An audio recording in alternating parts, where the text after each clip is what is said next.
লক্ষ্য করুন 2020 সালের তথ্য মতে বাংলাদেশের যে অর্থনীতি এটি হচ্ছে বিশ্বের 35তম বড় অর্থনীতির দেশ, যেটা 2035 সালে গিয়ে হবে বিশ্বের 25তম বড় অর্থনীতির দেশ। বাংলাদেশের উন্নতি হচ্ছে, হবে। আপনি যদি ভারতের দিকে তাকান, ভারত বর্তমানে বিশ্বের 7ম বড় অর্থনীতির দেশ। 2035 সালে গিয়ে ভারত হবে বিশ্বের 3য় বড় অর্থনীতির দেশ।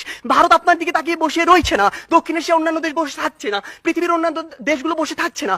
আমাদের কথা হচ্ছে, যখন আমরা দক্ষিণ এশিয়ার সফলতম হতে চাইবো, আমাদের সামনে যে একটি ব্যারিয়ার রয়েছে ভারত, সেটিকে আমাদের টপকে যেতে হবে। কেন আমরা যেতে পারবো না, কোথায় কোথায় সে বাধাগুলো রয়েছে, সেগুলো নিয়ে আজকে আমরা কথা বলবো। তারা আজকে বললেন আমরা আন্তর্জাতিক অনেক স্বীকৃতি পেয়েছি। হ্যাঁ, আমরা অসংখ্য স্বীকৃতি পেয়েছি, কিন্তু আপনি এটি কেন বলছেন না যে ট্রান্সপারেন্সি ইন্টারন্যাশনাল 2021 সালে বলেছে দক্ষিণ এশিয়ার সবচেয়ে দুর্নীতিগ্রস্ত দেশ বাংলাদেশ। তারা বলেছে অন্তত আফগানিস্তানের পিছনে বাংলাদেশ রয়েছে, নেপাল, ভুটান এদের চেয়েও বাংলাদেশ বেশি দুর্নীতিগ্রস্ত দেশ। আপনি কেন এটি বলছেন না? বিগত 15 বছর ধরে আপনার দেশ থেকে যে পরিমাণ অর্থ পাচার হয়েছে, তা দিয়ে আপনার দেশে 2 বছরের বাজেট